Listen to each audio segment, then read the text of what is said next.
Well, rising rent and home prices are making it less affordable than ever to live here in Colorado. Yeah, this morning we're going 360 in depth, diving into 4 big topics affecting this, including the current rent here in the metro. Also help available if you can't afford your housing and are facing eviction. Plus, if you own a home, how to make sure your appraisal is accurate. And it isn't just residential real estate facing high prices, the struggles local companies are dealing with as they try to expand their businesses. First, we want to dive into the numbers. The Denver Metro Association of Realtors just released April's housing report. The average closing price hit $727,000.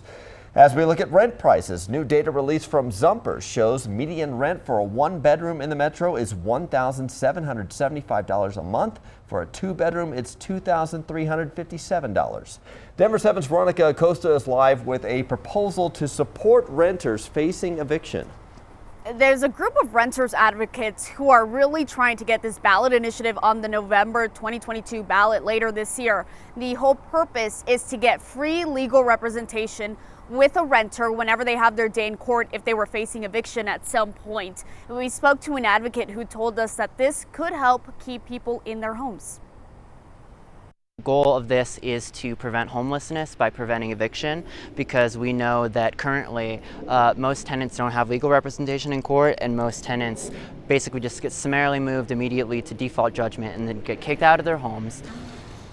So this is all being worked on by a group called No Eviction Without Representation. Here's how this would work if voters agree to it.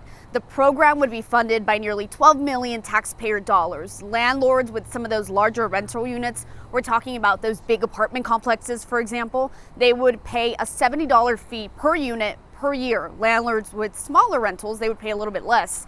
And that's where the money would come from. Now, Drew Hamrick, who works with the Colorado Apartment Association, he disagrees with this move. He says this would end up hurting renters more than it would hurt landlords.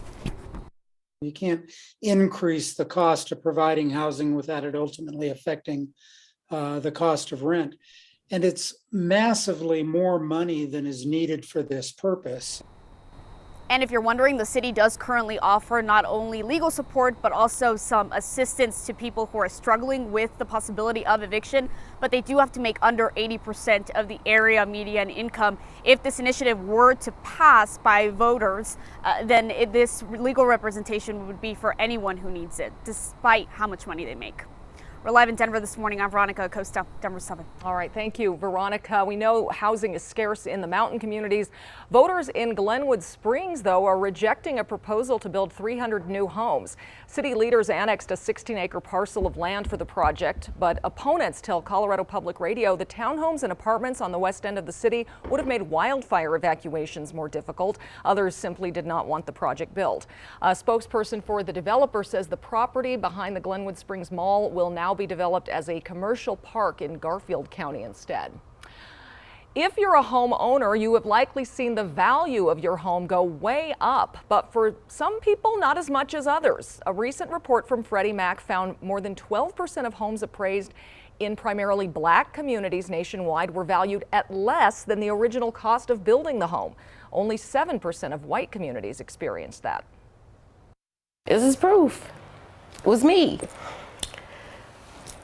It is so painful and so hurtful to be treated like this.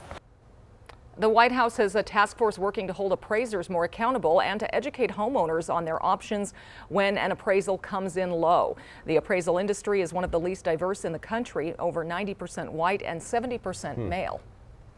Well, the housing market has been difficult, we know, but it's a different story for people looking to expand their businesses. Denver 7's Jessica Crawford shows us the growing post-pandemic opportunities for business owners.